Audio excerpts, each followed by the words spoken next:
Hey guys, in today's video we'll be heading over to the Watershed Institute where they'll show us how they test their water samples from a stream watch. More specifically, in this part, the people at the Watershed will show us how they test for bacteria in the water samples. I'll be back. It's like fire and lava. And this is the watercolor, right? It didn't even, when we were looking at it, it came out in the lens like that.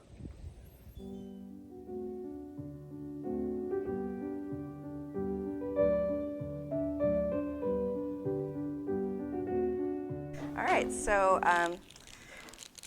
we have our volunteers going out and collecting water samples, and we do 3 different kinds of tests on the water samples. And so what I'm going to show you is the process for our bacterial test, which is looking for E. coli and total fecal coliforms.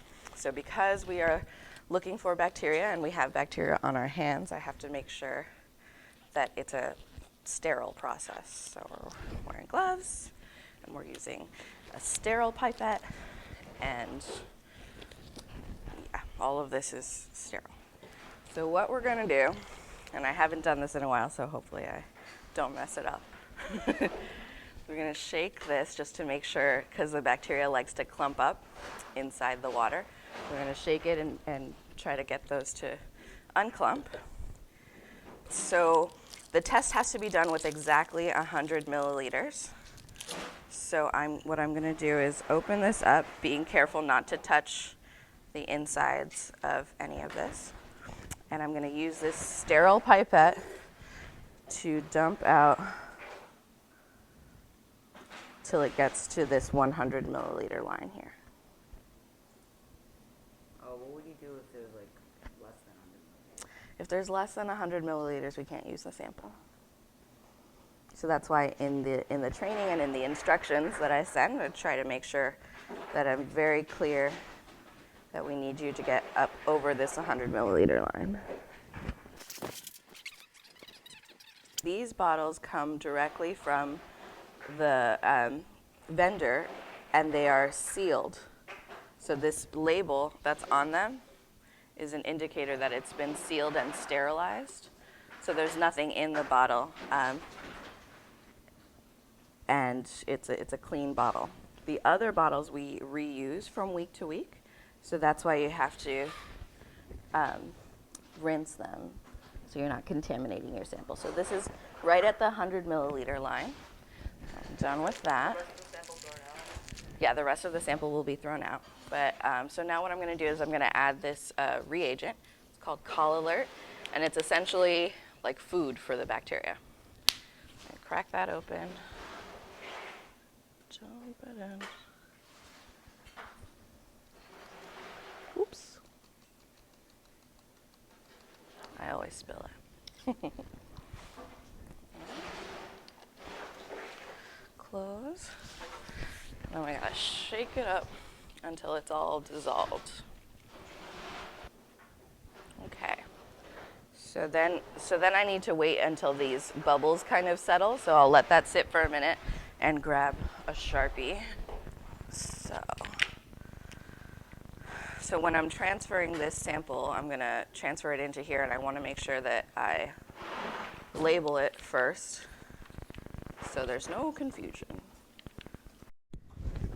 Because it'll interfere with the distribution of the sample in this, so when I pour this in here, You can just talk. okay, so when I pour this in here, it'll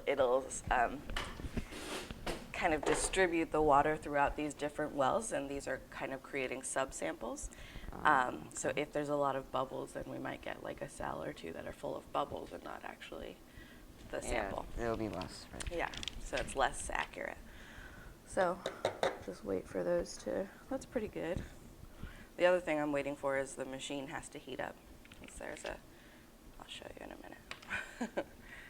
All right, so once these bubbles are settled, again, being careful not to touch the insides of anything, I'm gonna take this, open it up like that, and then,